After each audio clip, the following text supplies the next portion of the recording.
I've been working on my garden a lot recently because I love cooking farm to table, but that often means you have a certain type of crop all at once. Today, my beets look like they're pretty ready, so let's go have a look.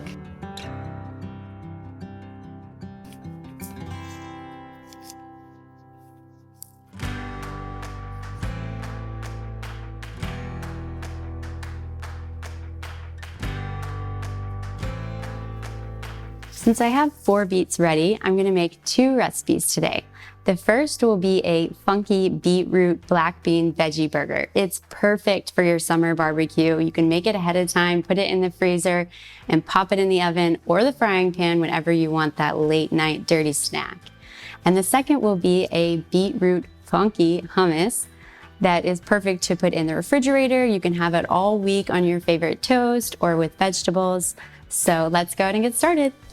To make the black bean burgers, let's first peel the raw beets, then chop them and add them to a food processor to use later. Meanwhile, pour a 1/4 cup of quinoa into a fine mesh strainer and rinse thoroughly to get rid of any bitter coating, adding 1/2 cup of water and bringing this to a boil. Once boiling, reduce it to a simmer and continue to cook over medium-low heat according to package directions. It should take about 15 to 20 minutes and yield 3/4 cup of quinoa. While the quinoa cooks, we'll dice 1 yellow onion and cook over medium heat until it's translucent. And while the onion softens, chop 1 cup of mushrooms and then add it to the onion mixture. We'll cook this for about 3 to 4 minutes, and when the mushrooms are nice and tender, let's add 1 teaspoon of cumin, 1/2 teaspoon of chili, 1 teaspoon of smoked paprika, a tablespoon of soy sauce, 1 tablespoon of liquid smoke, and a tablespoon of chopped rosemary. Continue to cook this for about 1 more minute until it's fragrant, and then remove it from the heat. Let's check on our quinoa. Once it's ready, place a lid on it so it gets nice and fluffy. Meanwhile, prepare the black beans by rinsing 2 cups of black beans under cold water and then adding the black beans to our food processor along with the mushrooms, the onions, and the spice mixture. Add the quinoa and then 1/2 cup of walnuts to give our burgers a nice little bite. Blitz the mixture until it's still a bit chunky and then place it in the fridge for about 30 minutes. While it's chilling, preheat the oven to 375 degrees Fahrenheit or 190 Celsius. Once the dough is chilled, we'll begin to form the patties using 1/3 cup for each patty. We'll place the patties on a lined baking sheet and bake for about 35 minutes, flipping the burgers 20 minutes in. I like to take my burgers out about 5 minutes early and finish frying them in some oil on the stove. I like to serve mine on a toasted bun with a little bit of vegan mayo, some avocado, lettuce, and red onion. What I love about these burgers is you can store them in an airtight container in the freezer and use them at your next barbecue or when you're short on time. I hope you enjoy.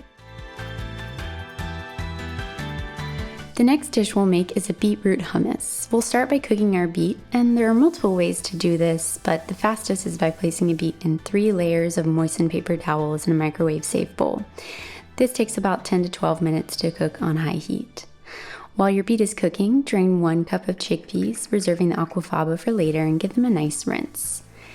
In our food processor, we'll add the chickpeas, a crushed garlic clove, 1 teaspoon of lemon juice, 1/2 cup of tahini, 1/3 cup of olive oil, and 1/2 teaspoon of salt. Once the beets are finished cooking, we can place them in a cold water bath, peel off the skin, and then cut the beets into smaller cubes to add to our food processor as well. Now you're ready to process the hummus. Continue to scrape down the sides and adding reserved chickpea water as needed. Once the hummus is nice and creamy, we'll save the hummus in an airtight container in the fridge or use it right away on our favorite vegetables or toast.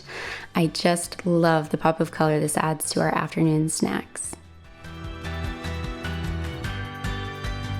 Great news! I happened to find 2 more beets in my garden. So I'm also going to cook a beetroot linguine with ricotta, as well as some garlic and some lemon. We'll make it fresh, delicious, and it's so easy. Just wait. We'll start with 1 cooked beet, as well as 1/2 cup of feta and ricotta cheese, a tablespoon of chopped rosemary or your favorite fresh herbs, 2 cloves of garlic, a squeeze of lemon, and some Parmesan cheese is optional as well. Cook your pasta according to the package directions. Meanwhile, add the beetroot sauce into a frying pan to heat over low heat. You can reserve some of the pasta water to add it to the beetroot sauce, loosen it up just a bit, and then once your pasta is finished cooking, drain it, rinse it with cold water, and add it to your beetroot sauce. Once everything is incorporated and heated throughout, you're ready to serve. It's that easy. I love this recipe and I hope you do too.